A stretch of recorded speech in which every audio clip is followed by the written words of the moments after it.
Hi everyone, welcome two newton. Kerala PSC Indian history ഭാഗത്തു നിന്നും മുൻകാലങ്ങളിൽ ചോദിച്ച 10 ചോദ്യങ്ങളും അവയുടെ വിശദീകരണവുമാണ് ഈ വീഡിയോയിൽ ഉൾപ്പെടുത്തിയിരിക്കുന്നത്. ഇന്ത്യൻ ഹിസ്റ്ററി ഭാഗത്തിൻ്റെ രണ്ടാമത്തെ വീഡിയോ സെഷനാണ് ഇന്ന് നാം ഉൾക്കൊള്ളിച്ചിരിക്കുന്നത്. ഒന്നാമത്തെ ചോദ്യം നോക്കാം. 2019 ഡെപ്യൂട്ടി കളക്ടർ എക്സാമിന് ചോദിച്ച ചോദ്യമാണ്. Which Indus valley site has been known as mound of the dead? 4 options തന്നിരിക്കുന്നു. മോഹൻജദാരോ, ഹാരപ്പ, ലോത്തൽ, കാളിബംഗൻ. ശരിയായ ഉത്തരം മോഹൻജദാരോയാണ്. മൗണ്ട് ഓഫ് ദി ഡെഡ്, അതായത് മരണപ്പെട്ടവരുടെ കുന്ന് എന്നറിയപ്പെടുന്നത് മോഹൻജദാരോയാണ്. ഇൻഡസ് വാലി സൈറ്റിൽ ഉൾപ്പെട്ടിട്ടുള്ള മോഹൻജദാരോയാണ് മരണപ്പെട്ടവരുടെ കുന്ന് എന്നറിയപ്പെടുന്നത്. മോഹൻജദാരോ സ്ഥിതി ചെയ്തിരുന്നത് ഇന്നത്തെ സിന്ധ് പ്രൊവിൻസ്, പാകിസ്ഥാനിൽ ഉൾപ്പെട്ടിട്ടുള്ള സിന്ധ് പ്രൊവിൻസിലാണ് മോഹൻജദാരോ സ്ഥിതി ചെയ്തിരുന്നത്. മോഹൻജദാരോയിലൂടെ ഒഴുകിയിരുന്ന നദിയാണ് ഇൻഡസ് നദി അല്ലെങ്കിൽ സിന്ധു നദി. മൗണ്ട് ഓഫ് ദി ഡെഡ് എന്നാണ് മോഹൻജദാരോയുടെ മീനിങ്. മോഹൻജദാരോയുടെ ഏറ്റവും വലിയ പ്രത്യേകത ഇൻഡസ് വാലി സൈറ്റുകൾ, അതായത് കാളിബംഗൻ, ലോത്തൽ, ധോലവീര, ഹാരപ്പ, ഇവയെല്ലാം കമ്പയർ ചെയ്യുമ്പോൾ എല്ലാ നഗരങ്ങളെക്കാളും ഏറ്റവും വലിയ ഇൻഡസ് വാലി നഗരമായിരുന്നു Mohenjo-daro. Was the largest city of Indus valley civilisation. Mohenjo-daro ഒരു പ്ലാൻഡ് അർബൻ ഏരിയ ആയിരുന്നു. Mohenjo-daro was a planned urban area.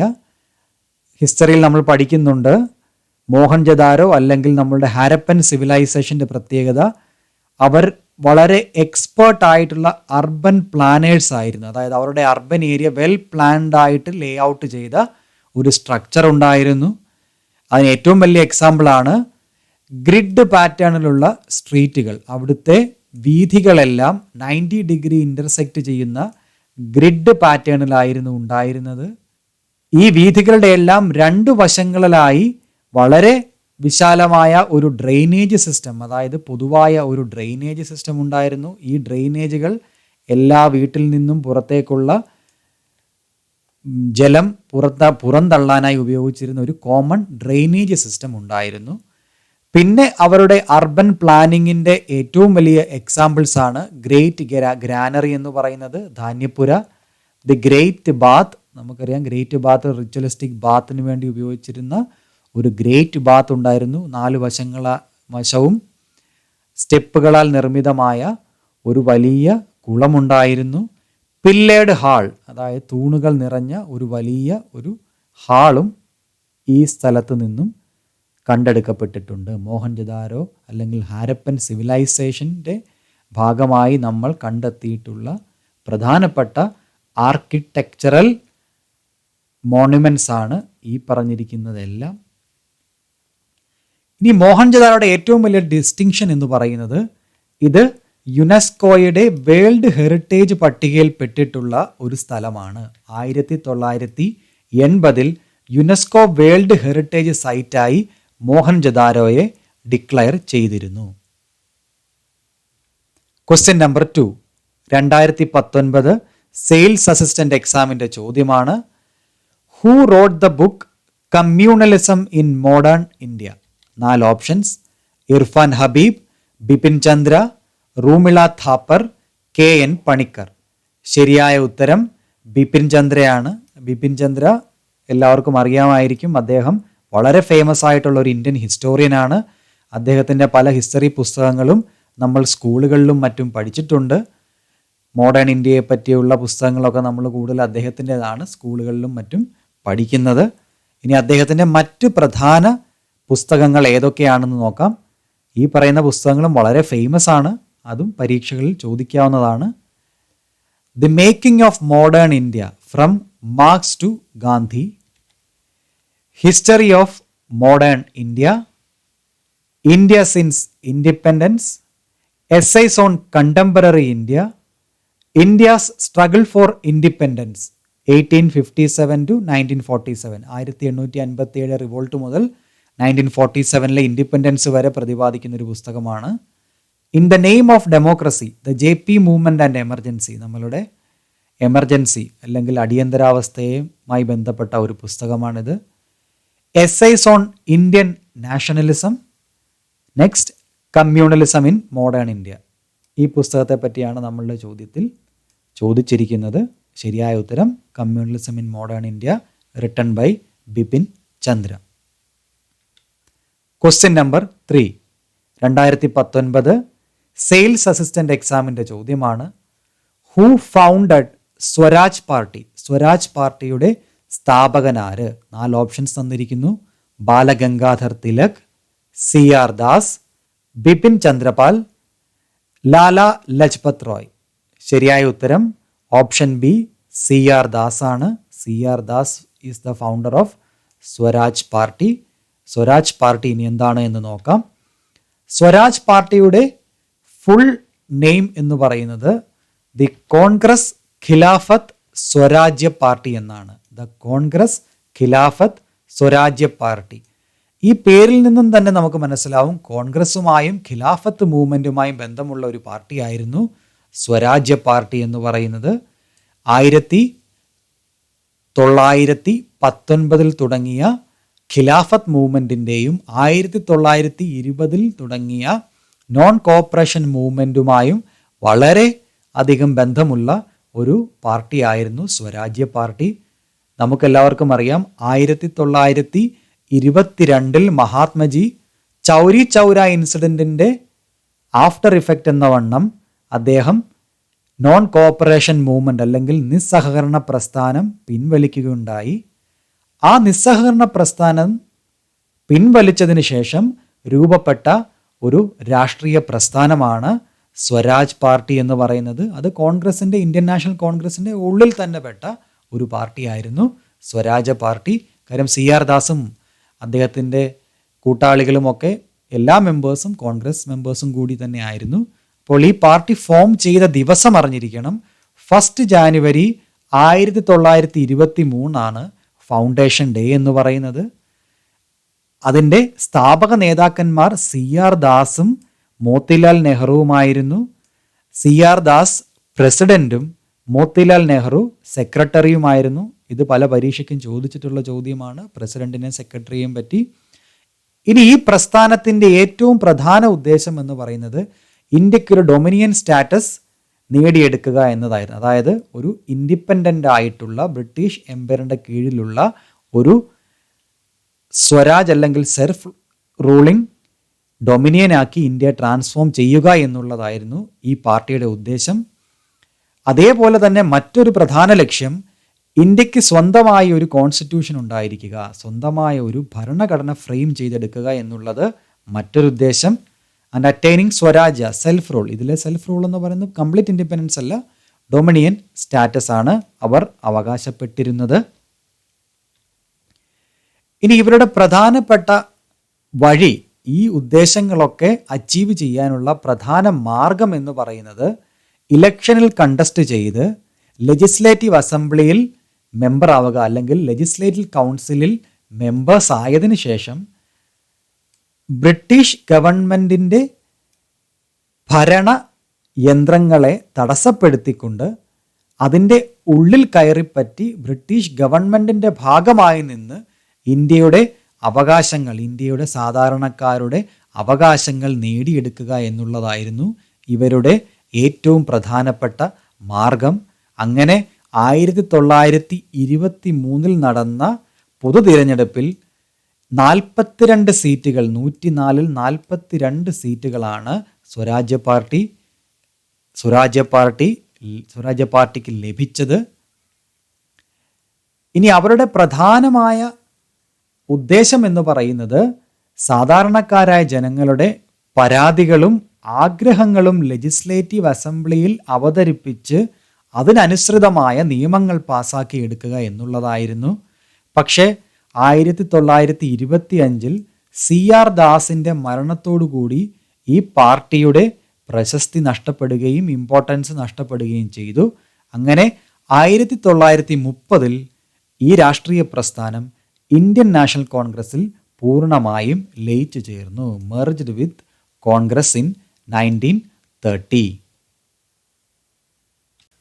Question number 4, 2019 deputy collector എക്സാമിന് ചോദിച്ച ചോദ്യമാണ്. Who among the following was not a member of the famous trio Lal Bal Pal in Indian national Congress? 4 ഉത്തരങ്ങൾ തന്നിരിക്കുന്നു. ബാലഗംഗാധർ തിലക്, ലാൽ ബഹദൂർ ശാസ്ത്രി, ലാല ലജ്പത് റോയ്, ബിപിൻ ചന്ദ്രപാൽ. ഇതിൽ നമുക്കറിയാം ലാൽ എന്നാൽ ലാല ലജ്പത് റോയ് ആണ്. ലാല ലജ്പത് റോയ്. ബാൽ എന്നതുകൊണ്ട് ഉദ്ദേശിക്കുന്നത് ബാലഗംഗാധർ തിലകാണ്. പാൽ എന്നുകൊണ്ട് ഉദ്ദേശിക്കുന്നത് ബിപിൻ ചന്ദ്രപാലാണ്. അപ്പോൾ ചോദ്യത്തിൽ പറഞ്ഞിരിക്കുന്നത് ഈ ലാൽ ബാൽ പാൽ ട്രയോയിൽ ഉൾപ്പെടാത്ത വ്യക്തി ഏതാണ്? അപ്പോൾ ഉത്തരം ഏതാണ്? ഓപ്ഷൻ ബി, ലാൽ ബഹദൂർ ശാസ്ത്രിയാണ് ഈ ചോദ്യത്തിൻ്റെ ഉത്തരം. ലാൽ ബാൽ പാൽ ഈ 3 വ്യക്തികൾ വളരെ ഇമ്പോർട്ടൻ്റ് ആണ് ഇന്ത്യൻ ഹിസ്റ്ററിയിൽ.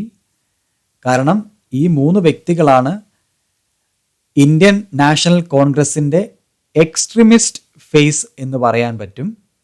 ഈ വ്യക്തികളാണ് വളരെ റാഡിക്കലായിട്ടുള്ള മാറ്റങ്ങൾ ഇന്ത്യൻ നാഷണൽ കോൺഗ്രസിൻ്റെ പ്രവർത്തന രീതിയിൽ കൊണ്ടുവരുന്നത്.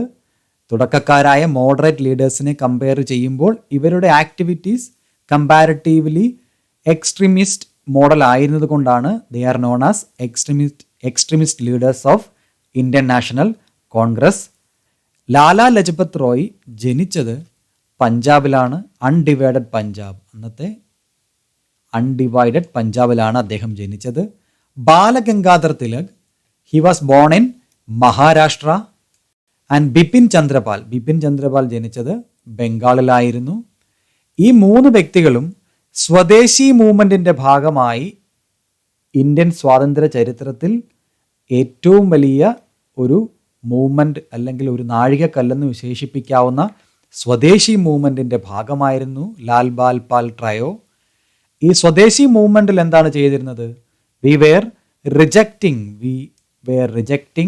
ദി ബ്രിട്ടീഷ് ഗുഡ്സ്, അതായത് ബ്രിട്ടൻ നിർമ്മിത വസ്തുക്കൾ ഉപേക്ഷിക്കുകയും ഇന്ത്യയെ ഒരു സെൽഫ് റിലയൻറ്റ് കൺട്രി ആക്കി മാറ്റുക, അതായത് നമ്മൾക്ക് വേണ്ട സാധനങ്ങൾ നമ്മൾ തന്നെ പ്രൊഡ്യൂസ് ചെയ്തെടുക്കുക എന്നുള്ളതായിരുന്നു ഈ സ്വദേശി മൂവ്മെൻറ്റിൻ്റെ ഉദ്ദേശം.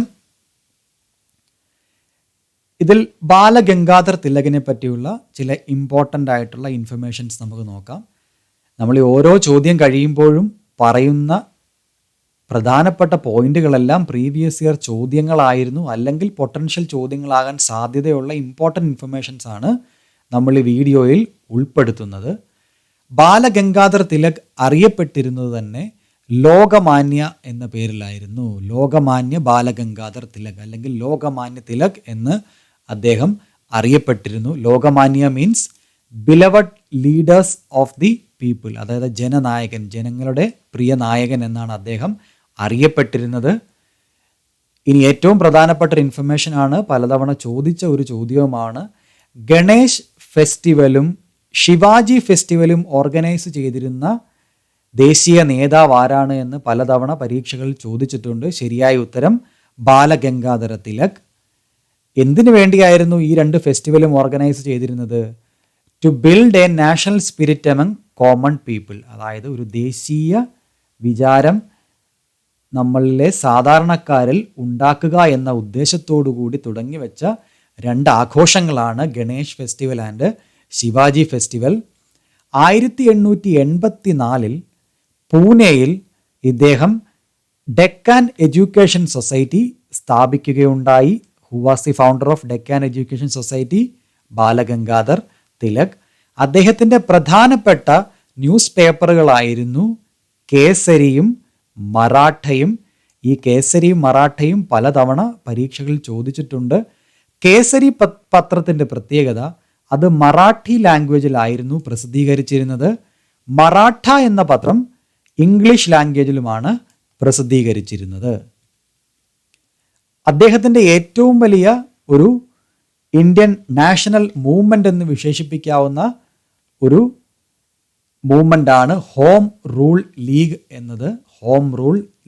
എന്നത്, അല്ലെങ്കിൽ സ്വരാജ്യ പ്രസ്ഥാനം എന്നത് ഹോം റൂൾ ലീഗ്. സ്വരാജ്യ അല്ലെങ്കിൽ സെൽഫ് റൂൾ അതായിരുന്നു ഇതിൻ്റെ ഏറ്റവും വലിയ ഉദ്ദേശം. ഹോം റൂൾ ലീഗിൻ്റെ ഏറ്റവും വലിയ ഉദ്ദേശം സെൽഫ് റൂൾ അറ്റൈൻ ചെയ്യുക എന്നുള്ളതായിരുന്നു. ഇതുമായി ബന്ധപ്പെട്ട് അദ്ദേഹം പുറപ്പെടുവിച്ച ഒരു പ്രധാനപ്പെട്ട ഒരു മുദ്രാവാക്യം അല്ലെങ്കിൽ സ്ലോഗനാണ് സ്വരാജ് അല്ലെങ്കിൽ self rule is my birthright and I shall have it. Swarajya is my birthright and I shall have it. ഇത് പലതവണ പരീക്ഷയിൽ ചോദിച്ചതാണ്. ഈ പറയുന്ന മുദ്രാവാക്യത്തിൻ്റെ ഉപജ്ഞാതാവ് ആര് എന്നാണ് ചോദിച്ചിരിക്കുന്നത്. ഹോം റൂൾ ലീഗുമായി ബന്ധപ്പെട്ട് പ്രധാനപ്പെട്ട 1-2 ഇൻഫർമേഷൻ കൊണ്ട് അറിഞ്ഞിരിക്കണം. കാര്യം ഹോം റൂൾ ലീഗ് ആദ്യമായി തുടങ്ങിയത് ബാലഗംഗാധർ തിലകാണ് എങ്കിലും ഇതേ പേരിൽ തന്നെ മറ്റൊരു വ്യക്തി കൂടി ഹോം റൂൾ ലീഗ് സ്റ്റാർട്ട് ചെയ്തിരുന്നു. അതാണ് Annie Besant. Balagangadhar Tilak April മാസത്തിലും ആനി ബസന്റ് സെപ്റ്റംബർ മാസത്തിലും ഒരേ വർഷം തന്നെ 1916 ഹോം റൂൾ ലീഗ് സ്റ്റാർട്ട് ചെയ്തത്. ഇത് പലതവണ ചോദിച്ചിട്ടുള്ളതാണ്. ഈ വർഷം വളരെ ഇമ്പോർട്ടൻ്റ് ആണ്, 1916. ഇനി ഇദ്ദേഹത്തെ ബ്രിട്ടീഷുകാർ വിശേഷിപ്പിച്ചിരിക്കുന്നത് ഫാദർ ഓഫ് ഇന്ത്യൻ അൺട്രസ്റ്റ് ആണ്. He was known as father of the Indian untrust. ഇതും പലതവണ പരീക്ഷകൾക്ക് ചോദിച്ച ചോദ്യമാണ്. 5-ാമത്തെ ചോദ്യം 2019 വെൽഫെയർ ഓഫീസർ എക്സാമിന് ചോദിച്ച ചോദ്യമാണ്. Who among the following persons is not a moderate leader of Indian national Congress? താഴെ കൊടുത്തിരുന്ന വ്യക്തികളിൽ ഏത് വ്യക്തിയാണ് മോഡറേറ്റ് ലീഡർ അല്ലാത്തത്? നമുക്ക് ഓപ്ഷൻസ് നോക്കാം. ലാലാ ലജ്പത് റോയ്, ഫിറോസ് ഷാ മേത്ത, സുരേന്ദ്രനാഥ് ബാനർജി, ദാദാഭായ് നവറോജി. നമ്മൾ തൊട്ട് മുന്നത്തെ എക്സ്പ്ലനേഷനിൽ പറഞ്ഞു ലാലാ ലജ്പത് റോയ് എന്താണെന്നാണ് പറഞ്ഞത്. He is an extremist leader. അതുകൊണ്ട് ഈ ചോദ്യത്തിൻ്റെ ഉത്തരം ലാലാ ലജ്പത് റോയ് ആണ്.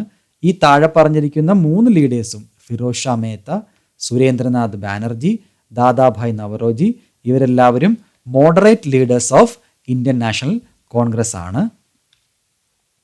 ലാലാ ലജ്പത് റോയിയെ പറ്റി ചില ഇമ്പോർട്ടൻ്റ് ഇൻഫർമേഷൻസ് നോക്കാം. ഇത് പലതവണ ചോദിച്ച ചോദ്യങ്ങളാണ് ഈ പറയുന്ന പോയിന്റുകളെല്ലാം. അദ്ദേഹമാണ്, ലാലാ ലജ്പത് റോയ് ആണ് ഒരു ഇന്ത്യക്കാരൻ്റെ പൂർണ്ണമായ മൂലധനത്തോടു കൂടി തുടങ്ങിയ ഒരു നാഷണൽ ബാങ്ക് സ്റ്റാർട്ട് ചെയ്യുന്നത്. ആ ബാങ്കിൻ്റെ പേരാണ് പഞ്ചാബ് നാഷണൽ ബാങ്ക്. സ്ഥാപിതമായ വർഷം 1895. അതിൻ്റെ ഡിസ്റ്റിങ്ഷൻ എന്താണ് ഈ ഒരു സ്ഥാപനത്തിൻ്റെ? The first Indian bank to begin solely with Indian capital.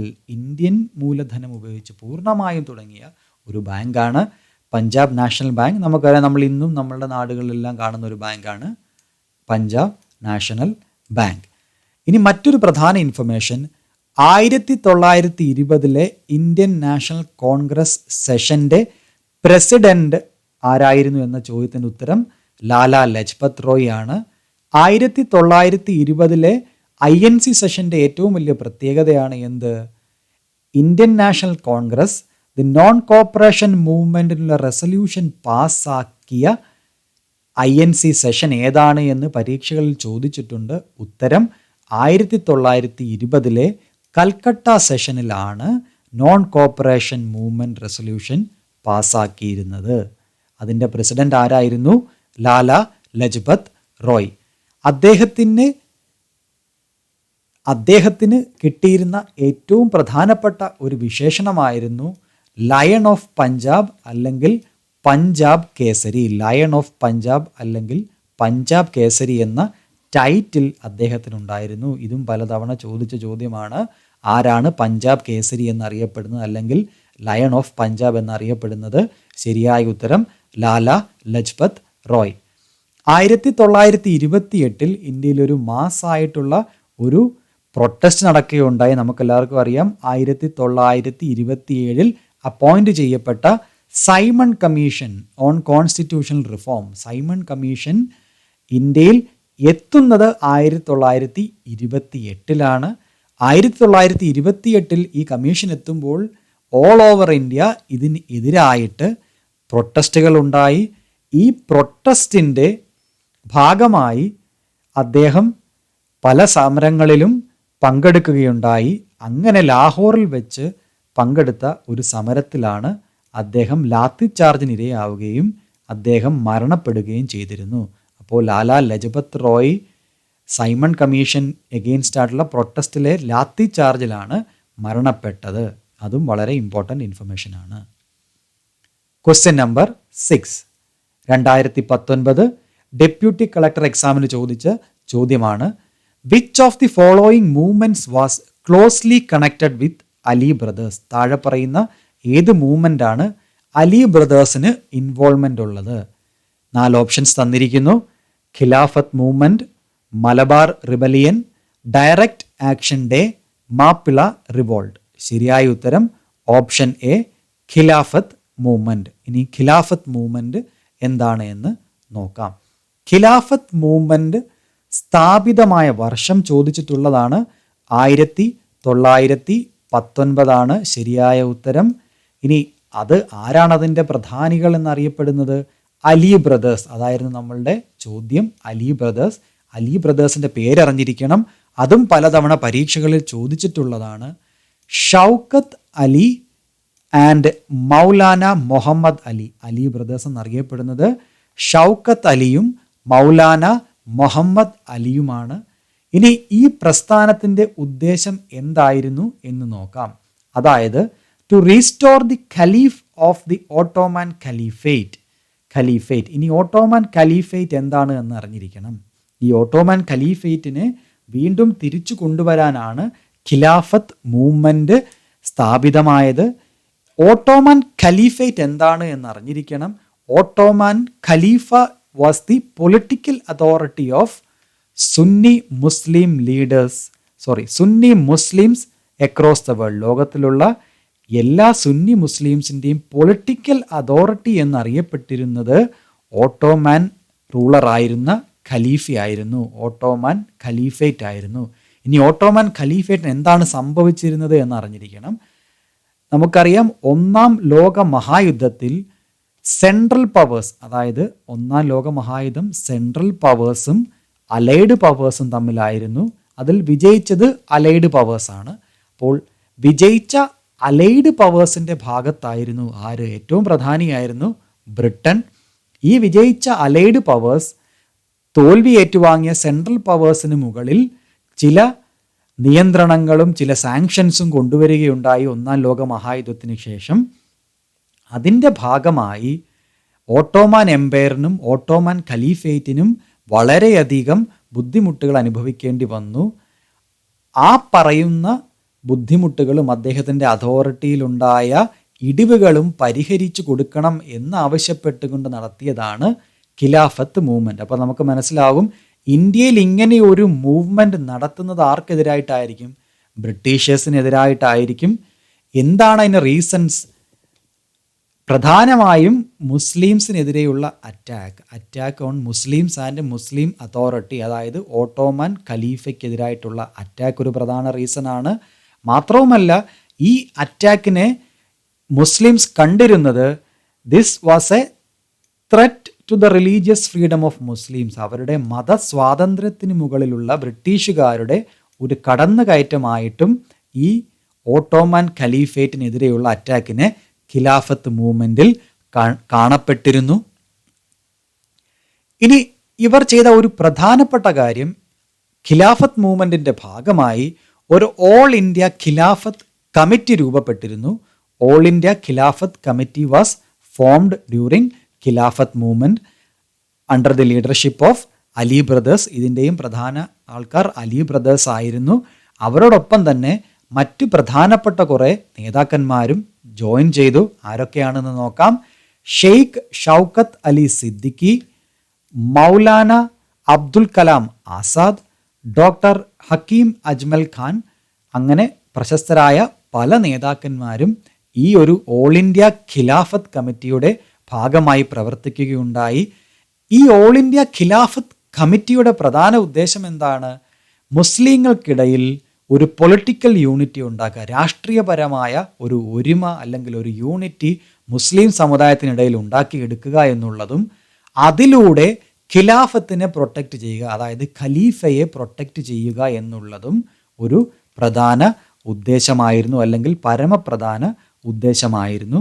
ഖിലാഫത്ത് കമ്മിറ്റിയുടെ ആസ്ഥാനം എന്നറിയപ്പെടുന്നത് ലക്നൗ, പ്രസന്റ് ഡേ ഉത്തർപ്രദേശിൻ്റെ ഭാഗമായ ലക്നൗവിലായിരുന്നു ഖിലാഫത്ത് കമ്മിറ്റി ഫോം ചെയ്തത്. 1919 നവംബറിൽ ഓൾ ഇന്ത്യ ഖിലാഫത്ത് കമ്മിറ്റിയുടെ പ്രസിഡന്റായി മഹാത്മാഗാന്ധിയെ നിർദ്ദേശിക്കപ്പെട്ടിരുന്നു. അദ്ദേഹം നിയമിതനായിരുന്നു. Mahatma Gandhi made the president of all India Khilafat committee in November 1990. അപ്പോൾ ഈ ചോദ്യം പലതവണ ചോദിച്ച ഒരു ചോദ്യമാണ്. ഓൾ ഇന്ത്യ ഖിലാഫത്ത് കമ്മിറ്റിയുടെ പ്രസിഡന്റായ വ്യക്തി ആരാണ് എന്ന് പലതവണ ചോദിച്ചിട്ടുണ്ട്. മഹാത്മാ ഗാന്ധി. അപ്പോൾ തന്നെ നമുക്ക് മനസ്സിലാവും ഖിലാഫത്ത് കമ്മിറ്റിയിലേക്ക് മഹാത്മജി വരുമ്പോൾ അതിന് മറ്റൊരു മുഖമാണ് ഉണ്ടാകുന്നത്, ഒരു സെക്യുലർ ഫേസാണ് ഉണ്ടാവുന്നത്. ഇതോടൊപ്പം തന്നെ 1920 മഹാത്മജി സ്റ്റാർട്ട് ചെയ്യുന്ന നിസ്സഹകരണ പ്രസ്ഥാനത്തിനും വളരെയധികം ഗുണങ്ങൾ ഉണ്ടാവുന്നുണ്ട്. അതെന്തൊക്കെയാണ് എന്ന് നമുക്ക് നോക്കാം. ഇനി ഖിലാഫത്ത് മൂവ്മെൻറ്റിൻ്റെ ഒപ്പം തന്നെ കൈകോർത്ത് നടന്ന ഒരു പ്രക്ഷോഭ പ്രസ്ഥാനമായിരുന്നു നോൺ കോപ്പറേഷൻ മൂവ്മെൻറ്റ്, നിസ്സഹകരണ പ്രസ്ഥാനം. ഇതിൻ്റെ ഏറ്റവും വലിയ അഡ്വാൻറ്റേജ് എന്ന് പറയുന്നത് ഇന്ത്യൻ രാഷ്ട്രീയ ചരിത്രത്തിൽ ഏറ്റവും വലിയ ഹിന്ദു മുസ്ലിം യൂണിറ്റിക്കുള്ള ഒരു എക്സാമ്പിൾ ആയിരുന്നു ഈ പറയുന്ന കോമൺ സ്ട്രഗിൾ. നോൺ കോപ്പറേഷൻ മൂവ്മെൻറ്റും ഖിലാഫത്ത് മൂവ്മെൻറ്റും ഒരുമിക്കുന്നതോടുകൂടി ഇന്ത്യയിലെ ഹിന്ദു മുസ്ലിം യൂണിറ്റി ഊട്ടിയുറപ്പിക്കാൻ സാധിച്ചിട്ടുണ്ട്. പക്ഷേ ഈ സമരങ്ങൾ ഇങ്ങനെ നീണ്ടുപോയി. നമുക്കറിയാം 1920 നോൺ കോപ്പറേഷൻ മൂവ്മെൻറ്റ് സ്റ്റാർട്ട് ചെയ്ത് 22 അത് അവസാനിക്കുന്നു. ചൗരി ചൗര ഇൻസിഡൻറ്റോടുകൂടി അത് മഹാത്മജി വേണ്ടെന്ന് വെക്കുന്നു. അതേപോലെ 1919 രൂപം കൊണ്ട ഖിലാഫത്ത് പ്രസ്ഥാനവും പോകെ വരും വർഷങ്ങളിൽ, പിന്നീടുള്ള വർഷങ്ങളിൽ പ്രസക്തി നഷ്ടപ്പെടുകയാണ്. എന്താണ് സംഭവിക്കുന്നത് നോക്കാം. കാര്യം ഓട്ടോമാൻ എംപയറിൽ, അല്ലെങ്കിൽ ഓട്ടോമാൻ എംപയർ പ്രസന്റ് ഡേ ടർക്കിയാണ് ഓട്ടോമാൻ എംപയർ എന്ന് വിളിക്കുന്നത്, അല്ലെങ്കിൽ ഓട്ടോമാൻ ഖലീഫേറ്റ് പെട്ടുള്ള ഭാഗം പ്രസന്റ് ഡേ ടർക്കിയാണ്. ഈ ടർക്കിയിൽ അന്നുണ്ടായ ചില ഡെവലപ്മെൻറ്റ്സ് ഖിലാഫത്ത് പ്രസ്ഥാനങ്ങളുടെ പ്രസക്തി ഇല്ലാതെയാക്കി. ടർക്കിയിൽ മുസ്തഫ കെമാൽ പാഷയുടെ നേതൃത്വത്തിൽ ഒരു പ്രോഗ്രസീവായിട്ടുള്ള സെക്കുലർ നാഷണലിസ്റ്റ് മൂവ്മെൻറ്റ് പൊട്ടിപ്പുറപ്പെടുകയുണ്ടായി. അവരുടെ പ്രധാനപ്പെട്ട ഉദ്ദേശം എന്തായിരുന്നു? ഖലീഫേറ്റ് സ്ഥാപിക്കുക എന്നുള്ളതല്ല, പിന്നെ എന്താണ്? ഒരു പ്രോഗ്രസീവായിട്ടുള്ള, ഒരു മതേതരമായിട്ടുള്ള ഒരു ജനതയെ ഉൾക്കൊണ്ടുകൊണ്ട് സൃഷ്ടിക്കപ്പെടുന്ന ഒരു രാജ്യം എന്ന കൺസെപ്റ്റായിരുന്നു അന്ന് മുസ്തഫ കെമാൽ പാഷ മുന്നോട്ട് വെച്ചത്. അങ്ങനെ 1924 ഖലീഫേറ്റ് അബോളിഷ് ചെയ്യുകയുണ്ടായി. അതായത് ഖലീഫ എന്ന ആ ഒരു പൊസിഷൻ അവർ ഉപേക്ഷിക്കുകയുണ്ടായി. അതായത് ആ നാട്ടുകാർ തന്നെ റിപ്പബ്ലിക് ഓഫ് ടർക്കി എന്ന് പ്രഖ്യാപിച്ചുകൊണ്ട് ഖലീഫേറ്റ് വേണ്ട എന്ന് തീരുമാനിക്കുകയും അങ്ങനെ ഭരണ അധികാരങ്ങൾ ആർക്ക് കൈമാറുന്നു? Grand national assembly of Turkey. അതായത് 1924 ഖിലാഫത്ത് പ്രസ്ഥാനത്തിൻ്റെ പ്രസക്തി നഷ്ടപ്പെടുകയും ഈ പറയുന്ന ഖിലാഫത്ത് ലീഡേഴ്സ് പല രാഷ്ട്രീയ പാർട്ടികളുടെയും ഭാഗമായി പിന്നീട് മാറുന്നതുമാണ് ഇന്ത്യൻ ഹിസ്റ്ററിയിൽ രേഖപ്പെടുത്തിയിരിക്കുന്നത്. നമുക്കറിയാം നമ്മളുടെ അലി ബ്രദേഴ്സ് ഈ രണ്ട് വ്യക്തികൾ പിന്നീട് ഇന്ത്യൻ നാഷണൽ മുസ്ലിം ലീഗിൻ്റെ ഭാഗമായി മാറുന്നതായിട്ട് നമുക്ക് ഹിസ്റ്ററിയിൽ കാണാൻ സാധിക്കും.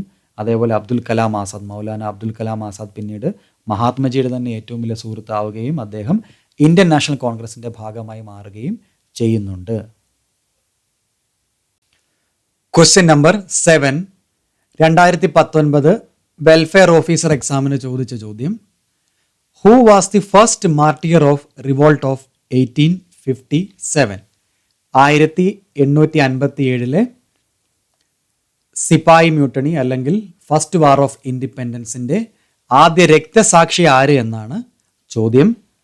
ഓപ്ഷൻസ്: നാനാ സാഹേബ്, റാണി ലക്ഷ്മിഭായ്, താന്തിയ തോപ്പെ, മംഗൽ പാണ്ഡെ. ശരിയായ ഉത്തരം ഓപ്ഷൻ ഡി, മംഗൽ പാണ്ഡെ ആണ്. മംഗൾ പാണ്ഡെ മൂവിയൊക്കെ കണ്ടവർക്കറിയാം. First martyr of revolt of 1857 എന്നറിയപ്പെടുന്നത് മംഗൾ പാണ്ഡെയാണ്. മംഗൾ പാണ്ഡെയെ പറ്റിയുള്ള പ്രധാന ഇൻഫർമേഷൻസ്, പരീക്ഷയ്ക്ക് ചോദിച്ച ഇൻഫർമേഷൻസ് ആണ് ഇവിടെ ഉൾപ്പെടുത്തിയിരിക്കുന്നത്. അദ്ദേഹം ഏത് ബറ്റാലിയനിലായിരുന്നു എന്ന് ചോദിച്ച് കാണാറുണ്ട് പരീക്ഷയ്ക്ക്.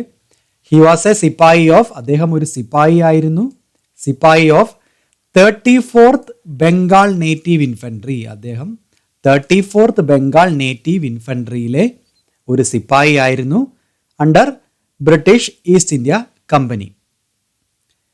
ഇനി ഈ ഒരു മ്യൂട്ടിനിയിലേക്ക്, സിപ്പായി മ്യൂട്ടിനിയിലേക്ക് നയിച്ച കാര്യം, പ്രധാന കാരണം എന്ത് എന്നറിഞ്ഞിരിക്കണം. ഇമ്മീഡിയറ്റ് എഫക്റ്റ് അല്ലെങ്കിൽ ഇമ്മീഡിയറ്റ് കോസ് എന്ന് പറയുന്നത് എന്താണ് എന്ന് അറിഞ്ഞിരിക്കണം. പരീക്ഷകളിൽ ചോദിച്ചിട്ടുള്ളതാണ്. ഏറ്റവും ഇമ്മീഡിയറ്റ് ആയിട്ടുള്ള ഒരു കോസ് എന്ന് പറയുന്നത് ഒരു പുതിയ റൈഫിൾ, അതായത് എൻഫീൽഡ് റൈഫിൾ എന്നൊരു റൈഫിൾ ബ്രിട്ടീഷ് ഈസ്റ്റ് ഇന്ത്യൻ കമ്പനിയുടെ ആർമിയിലേക്ക് ഇൻട്രൊഡ്യൂസ് ചെയ്യുകയും അതിൻ്റെ ഗ്രീസ്ഡ് കാട്രിഡ്ജ് എന്ന് പറഞ്ഞാൽ നമ്മളുടെ ആ ഒരു വെടിയുണ്ടയുടെ ഷെല്ല്, ആ ഷെല്ല് പൊതിഞ്ഞു വെച്ചിരിക്കുന്ന ഒരു ആവരണം, ഒരു ഗ്രീസ്ഡ് ആയിട്ടുള്ള ഒരു ആവരണത്തിലാണ് അല്ലെങ്കിൽ ഒരു ഫോയിലിൻ്റെ ഉള്ളിലാണ് ഈ കാട്രിഡ്ജുകൾ അല്ലെങ്കിൽ വെടിയുണ്ടകൾ പൊതിഞ്ഞു വെച്ചിരിക്കുന്നത്. അതുമായി റിലേറ്റ് ചെയ്ത ഒരു കോൺട്രവേഴ്സിയുടെ ഭാഗമായിട്ടാണ് 1857 സിപ്പായി മ്യൂട്ടിനി പെട്ടെന്ന് പൊട്ടിപ്പുറപ്പെടുന്നത്.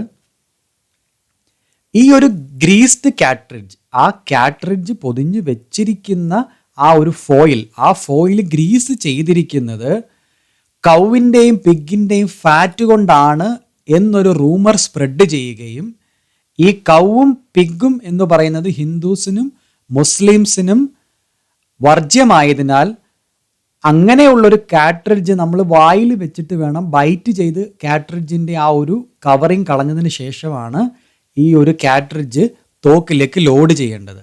അപ്പോൾ ഹിന്ദു മുസ്ലിം സിപ്പായിസിനെ സംബന്ധിച്ച് അത് അവരുടെ മതം അനുവദിക്കാത്തത് കൊണ്ട് വളരെ വലിയ ഒരു റിലീജിയസ് സെൻറ്റിമെൻറ്റ്സ് അവർക്ക് ഉണ്ടാവുകയും 29 മാർച്ച് 1857 സിപ്പായി മ്യൂട്ടിനിയുടെ ആദ്യ സ്റ്റെപ്പ് എന്ന വണ്ണം മംഗൾ പാണ്ഡെ റിവോൾട്ട് ചെയ്യുന്നത്.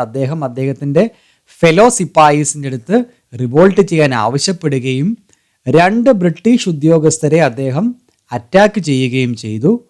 അതിൻ്റെ ഭാഗമായി അദ്ദേഹത്തിനെ പെട്ടെന്ന് തന്നെ ട്രയൽ ചെയ്യുകയും അദ്ദേഹത്തിന് വധശിക്ഷ വിധിക്കുകയും ചെയ്തു. ആ വധശിക്ഷ നടപ്പാക്കിയ ദിവസം പല പരീക്ഷയ്ക്കും ചോദിക്കുന്ന ഒരു ഇമ്പോർട്ടൻ്റ് ചോദ്യമാണ്. ആ ഡേറ്റ് 8 ഏപ്രിൽ 1857 ആണ്. അദ്ദേഹത്തിനെ തൂക്കിലേറ്റിയ ദിവസം. വളരെ ഇമ്പോർട്ടൻ്റ് ആണ് ഈ ഡേറ്റ്, ഓർത്തിരിക്കുക. Question number 8, 2019 welfare officer exam question ആണ്. Who named the association Indian national Congress? Indian national Congress എന്ന പ്രസ്ഥാനത്തിൻ്റെ പേര് നിർദ്ദേശിച്ചത് താഴെ പറയുന്നവരിൽ ആരാണ് എന്നാണ് ചോദ്യം. Options: A O. Hume, Dadabhai Naoroji, W.C. Banerjee, Lord Dufferin. ശരിയായ ഉത്തരം ഓപ്ഷൻ ബി, ദാദാഭായ് നവറോജിയാണ് ശരിയായ ഉത്തരം. അദ്ദേഹമാണ് ഇന്ത്യൻ നാഷണൽ കോൺഗ്രസിന് ആ പേര് നിർദ്ദേശിച്ചത്. ഇന്ത്യൻ നാഷണൽ കോൺഗ്രസ് എസ്റ്റാബ്ലിഷ് ചെയ്ത ദിവസം പല പരീക്ഷകളിലും ചോദിച്ചിട്ടുണ്ട്. 28 ഡിസംബർ 1885, 28 ഡിസംബർ 1885 എ.ഒ. ഹ്യൂമാണ് സ്ഥാപകൻ. അദ്ദേഹമാണ് ആ 28 ഡിസംബർ 1885 ഇന്ത്യൻ നാഷണൽ കോൺഗ്രസ് സ്ഥാപിച്ചത്. എ.ഒ. ഹ്യൂം ഒരു റിട്ടയർഡ് സിവിൽ സർവൻ്റ് ആയിരുന്നു. ബ്രിട്ടീഷ് ഈസ്റ്റ് ഇന്ത്യ കമ്പനിയുടെ ഒരു റിട്ടയർഡ് സിവിൽ സർവൻ്റ് ആണ് ഈ പറയുന്ന A O. Hume. He was a British. അതിൻ്റെ ആദ്യ നാമം ഫൗണ്ട് ചെയ്തപ്പോൾ അതിൻ്റെ നാമം ഇന്ത്യൻ നാഷണൽ യൂണിയൻ എന്നായിരുന്നു. അതിനുശേഷം ദാദാഭായ് നവറോജിയുടെ നിർദ്ദേശപ്രകാരമാണ് Indian national union Indian national Congress ആയി രൂപാന്തരം പ്രാപിക്കുന്നത്. ഇനി ഇന്ത്യൻ നാഷണൽ കോൺഗ്രസിൻ്റെ രൂപീകരണവുമായി ബന്ധപ്പെട്ട് ഏറ്റവും കൂടുതൽ കേട്ടിട്ടുള്ളൊരു ഒരു തിയറിയാണ് സേഫ്റ്റി വാൽവ് തിയറി. ഇത് പരീക്ഷയ്ക്ക് ചോദിച്ചിട്ടുണ്ട്. സേഫ്റ്റി വാൽവ് തിയറി ഏത് പ്രസ്ഥാനത്തിൻ്റെ രൂപീകരണവുമായി ബന്ധപ്പെട്ടിരിക്കുന്നു? ഉത്തരം ഏതാണ്? Indian national Congress. ഇനി ഈ സേഫ്റ്റി വാൽവ് തിയറി മുന്നോട്ട് വെച്ചത് നമ്മൾ നേരത്തെ ഡിസ്കസ് ചെയ്ത എക്സ്ട്രീമിസ്റ്റ് ലീഡർമാരായ ലാല ലജ്പത് റോയ്, ബാൽ ഗംഗാധർ തിലക്, ബിപിൻ ചന്ദ്രപാൽ എന്നിവരാണ് സേഫ്റ്റി വാൽവ് തിയറി മുന്നോട്ട് വെച്ചത്. ഈ സേഫ്റ്റി വാൽവ് തിയറിയിൽ എന്താണ് പറഞ്ഞിരിക്കുന്നത്? 19ാം സെഞ്ചുറി, അതായത് 1800 മുതൽ 1900 വരെയുള്ള സമയമാണ് 19ാം സെഞ്ചുറി. ഈ സെഞ്ചുറിയുടെ രണ്ടാം പാദത്തിൽ, അതായത് 1850 ശേഷം ഇന്ത്യയിൽ വലിയ ഒരു നാഷണൽ ഫീലിംഗ് ഉണ്ടാവുകയും ഒരു ഗ്രോയിങ് നാഷണൽ ടൈഡ് ഉണ്ടാവുകയും ചെയ്തു. എന്തിനെതിരായിട്ട്?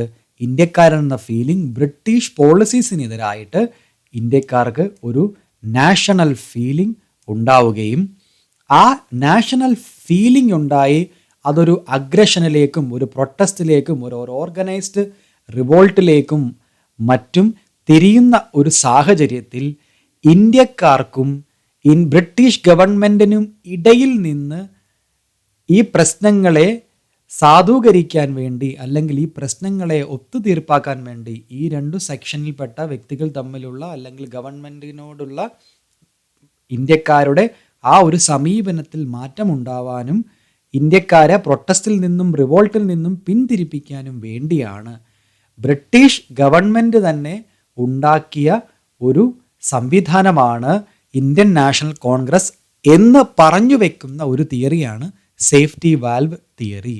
It will act as a valve between the British government in India and the Indian public. British ഗവൺമെൻറ്റിൻ്റെയും ഇന്ത്യൻ പബ്ലിക്കിൻ്റെയും ഇടയിൽ നിന്ന് പ്രശ്നങ്ങൾ പരിഹരിക്കാനും പ്രശ്നങ്ങൾ ഇല്ലാതാക്കാനുമുള്ള ഒരു പ്രസ്ഥാനമാണ് ഇന്ത്യൻ നാഷണൽ കോൺഗ്രസ് എന്ന് സേഫ്റ്റി വാൽവ് തിയറി പറഞ്ഞു വെക്കുന്നു. ക്വസ്റ്റ്യൻ നമ്പർ 9, 2019 വെൽഫെയർ ഓഫീസർ എക്സാമിന് ചോദിച്ച ചോദ്യമാണ്. വെൻ ഡിഡ് ജാലിയൻ വാലാബാഗ് മാസക്കർ ഹാപ്പൻ? നമ്മൾ കഴിഞ്ഞ വീഡിയോയിൽ ജാലിയൻ വാലാബാഗ് മാസക്കറിനെ പറ്റി ഡിസ്കസ് ചെയ്തതാണ്. അപ്പോൾ ആ ഡേറ്റും പറഞ്ഞിരുന്നു. ശരിയായ ഉത്തരം 4 ഓപ്ഷൻസ് തന്നിരിക്കുന്നതിൽ ഓപ്ഷൻ ബി ആണ്. ഏപ്രിൽ 13, 1919 ശരിയായ ഉത്തരം. ഇനി ജാലിയൻ വാലാബാഗ് മാസക്കറുമായി ബന്ധപ്പെട്ട ഇമ്പോർട്ടൻ്റ് ഇൻഫർമേഷൻസ് എന്തൊക്കെയാണെന്ന് നോക്കാം.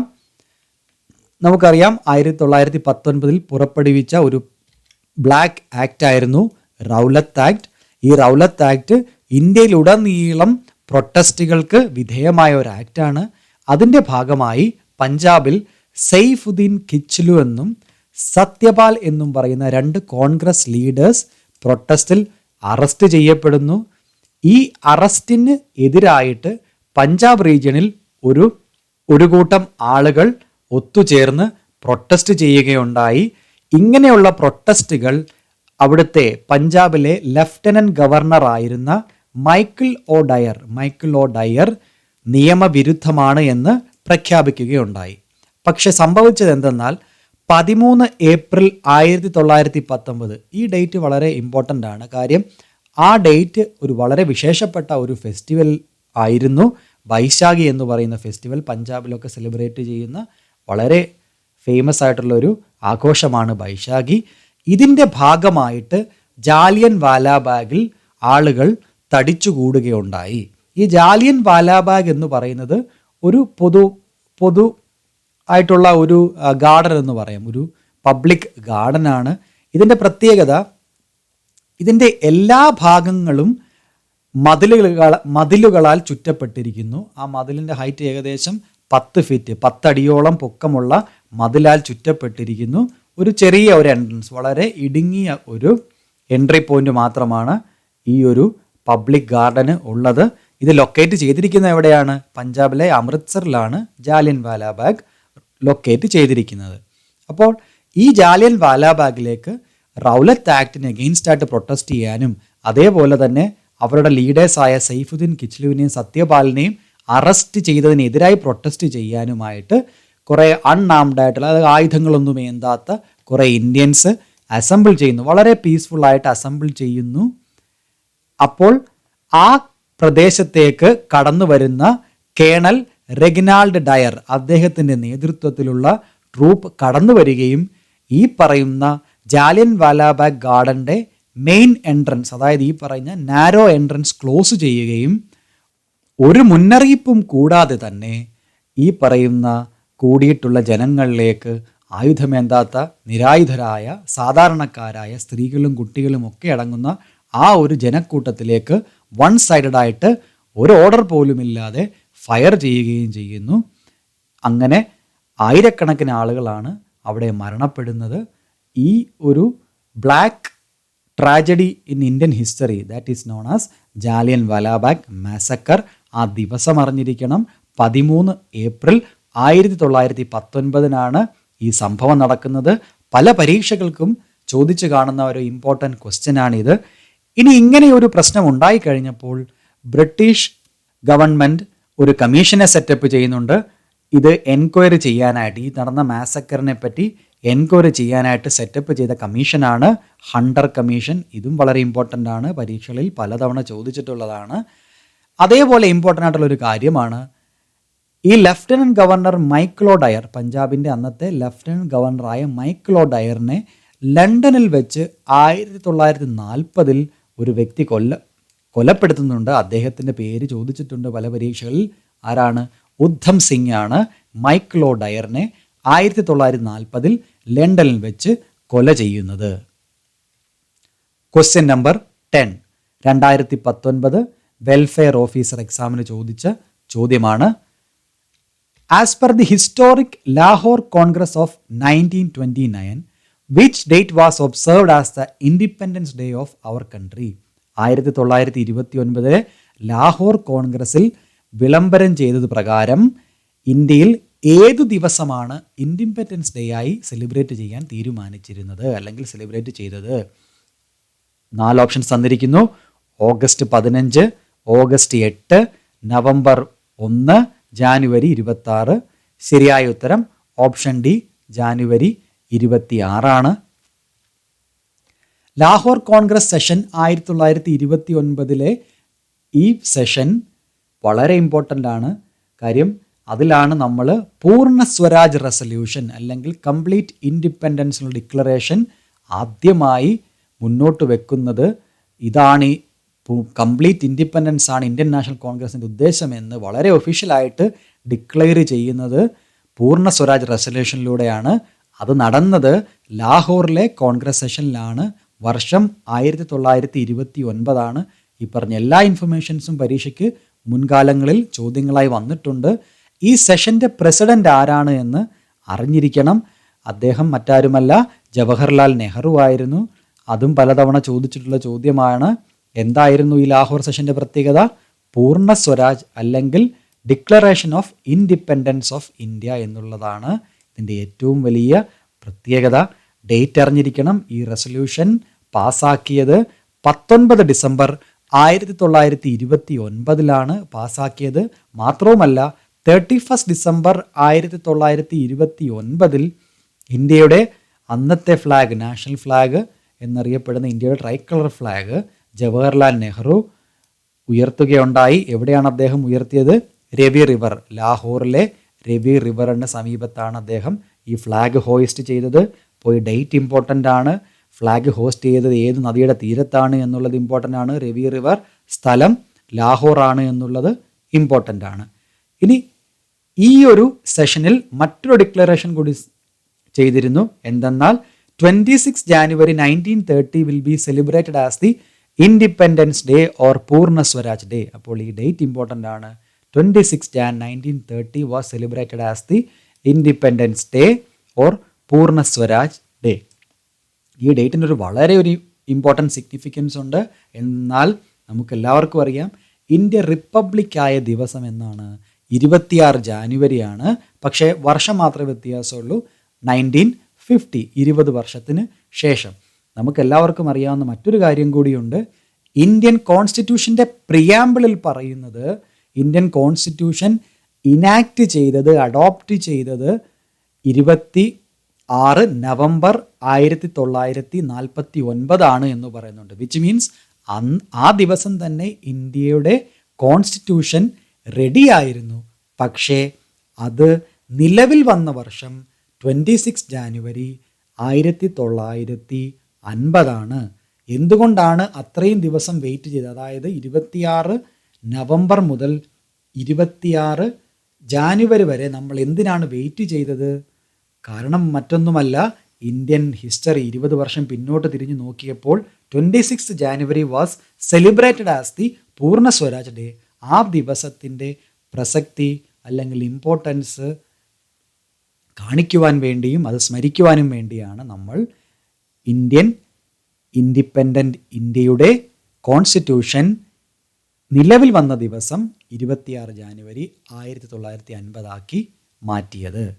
അപ്പോൾ എല്ലാ ക്വസ്റ്റ്യൻസും വീണ്ടും വീണ്ടും കണ്ട് ഓപ്ഷൻസ് മനസ്സിലാക്കി അതിൽ നിന്നുള്ള ചോദ്യങ്ങളും മനസ്സിലാക്കി ഈ വീഡിയോയിൽ പറഞ്ഞിരിക്കുന്ന ഓരോ ക്വസ്റ്റ്യൻ്റെയും sub questions, sub points note ചെയ്ത് വെച്ച് പഠിക്കുക. മറ്റൊരു വീഡിയോയുമായിട്ട് വീണ്ടും കാണാം. Thank U.